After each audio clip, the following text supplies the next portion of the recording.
શહેરની કામગીરી ચાલુ થઈ ત્યારથી ભારતીય જનતા પાર્ટીના પ્રેશર નીચે કામ થતું હોય. આપણે અનેકવાર જોયું BLOએ સુસાઇડ કર્યા, પ્રેશર ટેકનિકથી કામ થતું હોય. ત્યારે બીજા ફેઝની અંદર કોઈ પણ મતાધિકાર છે એ ખોટો હોય તો વાંધો લેવાનો જે ચૂંટણી પંચે જે ગાઈડલાઇન્સ આપી છે એમાં છે.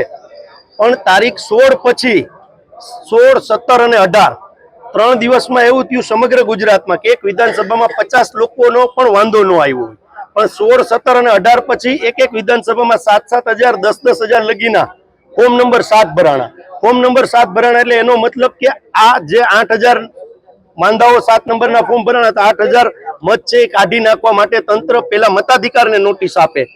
તો અમારી આજે માંગણી છે કે ભારતીય જનતા પાર્ટીના એક ક્યાંક ને ક્યાંક કઠપુતલી બનીને તંત્ર કામ કરી રહ્યું છે.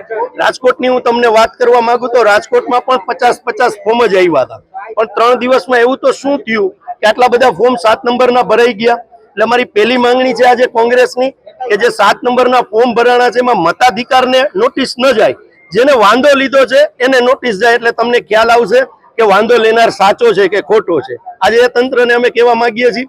બીજો જે અમારો પ્રશ્ન છે કે જે ARO છે એને જે વાંધો લેવનાર જે ફોર્મો આવ્યા છે એના CCTV ફૂટેજ કોંગ્રેસ પાર્ટીને આપે કે કોણ વાંધો લેવા આવ્યું, કોણે ફોર્મ જમા કરાવ્યા વાંધા લેવામાં, એ CCTV ફૂટેજ આપે અને જેને વાંધો લીધો છે એની જેમ સૂચિ ડિક્લેર કરી છે એ ડિક્લેર કરે કે ભાઈ આ 10,000 લોકોએ વાંધો લીધો છે, આ 10,000 નામ સામે.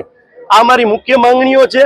જો આ નહીં સંતોષવામાં આવે તો આવનારા દિવસોની અંદર હાઈકોર્ટમાં પણ જશું અને જરૂર પડશે તો જે આમાં ક્યાંય ને ક્યાંય અધિકારીઓ છે એ ભારતીય જનતા પાર્ટીની કઠપુતલી બનીને લોકશાહીનું ચીરહરણ કરવાનું કામ કરતા હશે એને અમે એમની ઓફિસમાં પણ બેસવા નહીં દઈએ. ઉગ્ર આંદોલન કોંગ્રેસ દ્વારા છેડવામાં આવશે. કારણ કે બંધારણની અંદર મતાધિકાર છે સમગ્ર ભારત દેશમાં વસતો નાગરિકનો પહેલો હક છે.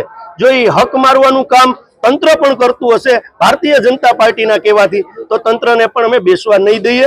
આજે અમારા સમગ્ર ગુજરાતમાં ધરણા છે અને જે 5 અમારા મુદ્દાઓ છે એ મુદ્દાઓ અમે તંત્ર પાસે રાખવાના છીએ. જો તંત્ર આમાં આગળ કાર્યવાહી નહીં કરે તો ઉગ્ર આંદોલન રાજકોટ નહીં સમગ્ર ગુજરાતની અંદર તમને જોવા મળશે.